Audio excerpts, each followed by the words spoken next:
Kehidupan dalam kuburan jauh lebih panjang dibandingkan kehidupan di dunia. Nabi SAW bersabda bahwa usia umatku itu hanya berkisar 6 sampai 70 tahun saja. Kalaupun ada usia yang sampai 100 tahun, itu amat sedikit sekali. Akan tetapi kebanyakan di bawah 70 tahun. Umumnya umat Rasulullah itu sudah meninggal dunia. Tetapi ketika orang masuk ke dalam kuburan, usia di kuburan sampai kiamat ditegakkan itu panjang sekali. Anda bisa bayangkan orang yang meninggal sejak zaman Nabi Adam sampai hari ini, kiamat tidak dibangkit-bangkitkan, menunjukkan bahwa kehidupan kuburan jauh lebih panjang dibandingkan kehidupan dunia. Dari sini, maka wajar seorang mukmin harus takut dengan kehidupan kuburan.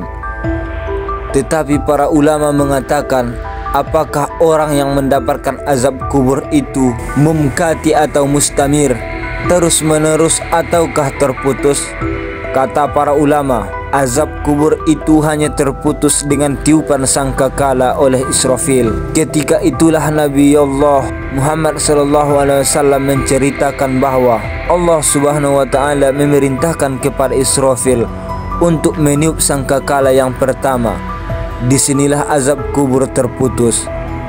Karena ketika itu seluruh orang mati, baik yang ada di atas bumi ataupun yang ada di bawah bumi, baik kalangan jin, baik malaikat, semuanya hancur kecuali makhluk-makhluk yang Allah kehendaki saja. Dan Abu Hurairah radhiyallahu anhu menceritakan, kehancuran bumi setelah tiupan sangkakala itu adalah 40. Bisa 40 hari, bisa 40 bulan, bahkan bisa 40 tahun.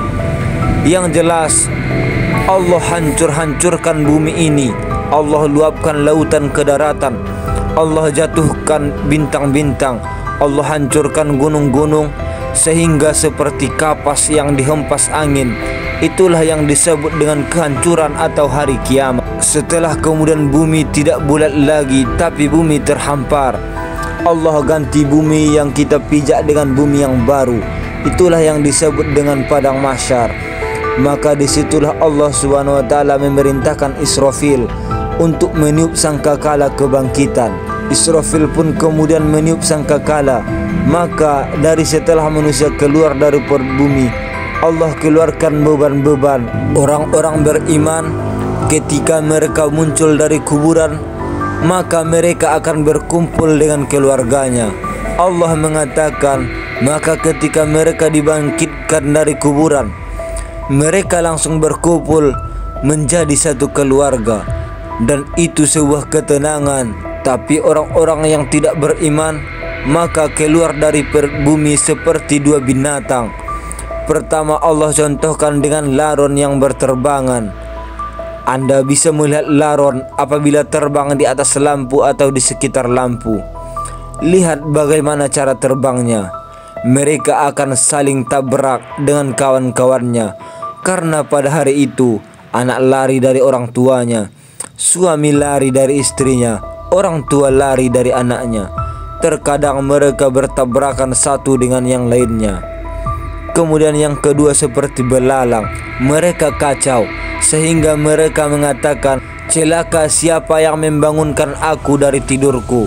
Baru setelah itu dari padang mahsyar berteriak seorang yang Allah suruh untuk berteriak. Mulailah kemudian mereka teratur. Mereka akan berjalan ke suatu titik. Disitulah yang disebut dengan padang mahsyar. Mereka akan tinggal selama 50 tahun telanjang kembali.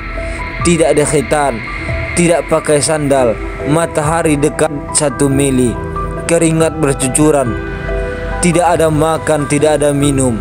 Mereka berdiri 50 tahun sehingga akhirnya orang-orang saleh mereka berkumpul, datang kepada Nabi Adam minta syafaat. Adam memberikan uzur, tidak sanggup memberikan syafaat. Kata Adam, datanglah kalian kepada Nuh. Maka mereka pun kemudian datang kepada Nuh. Nuh pun memberikan uzur, datanglah kalian kepada Ibrahim karena dia Khalilur Rahman. Maka mereka datang kepada Ibrahim. Kata Ibrahim, aku tidak sanggup berikan syafaat, datanglah kepada Musa. karena dia Kalimur Rahman. Tidak bisa seandainya kalian datang kepadaku. Datanglah kalian kepada Nabi Muhammad SAW, karena dia lebih mengetahui dan lebih berhak untuk memberikan syafaat kepada kalian semua.